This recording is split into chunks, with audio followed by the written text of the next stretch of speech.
Prej 10 vitesh diskutohet për ndarjen në burim të mbetjeve, por pavarësisht fushatave të herpashershme, fakt është që mbeturinat vijojnë të hidhen të gjitha bashkë në kosh.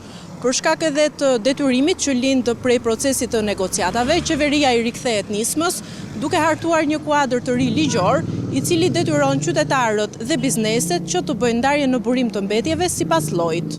Sipas projektligjit të hedhur për konsultim publik, grumbullimi i diferencuar kryhet duke përdorur kontejner që janë të mbyllur, që parandalojnë rrjedhjet dhe që janë të pajisur me etiketa të dukshme që tregojnë llojin e mbetjeve të lejuara për depozitim.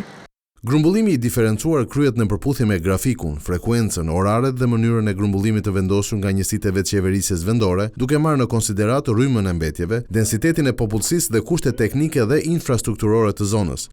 Njësitë e vetëqeverisjes vendore raportojnë brenda datës 28 shkurt të çdo viti pranë Agjencisë Kombëtare të Mjedisit mbi sasinë dhe llojin e mbetjeve të grumbulluara në mënyrë të diferencuar, frekuencën e grumbullimit, mënyrën e grumbullimit, sasinë e mbetjeve të trajtuara, përpunuara dhe lidhjen me sasinë e grumbulluar, problematikat e konstatuara, masat e marra për përmirësimin e sistemit të grumbullimit të diferencuar të mbetjeve.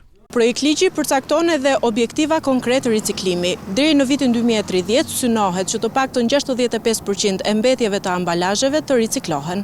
Në vitin 2035 ky nivel pritet të arrijë në 70%. Përmes riciklimit, qeveria synon të reduktojë sasinë e mbetjeve që përfundojnë në landfill. Duke vënë në zbatim këtë projektligj, objektivi i qeverisë është të ndikojë në mënyrë të drejtpërdrejtë në përmirësimin e grumbullimit të diferencuar të mbetjeve, duke garantuar parandalimin e përzierjes së mbetjeve dhe rritjen e rikuperimit të materialeve.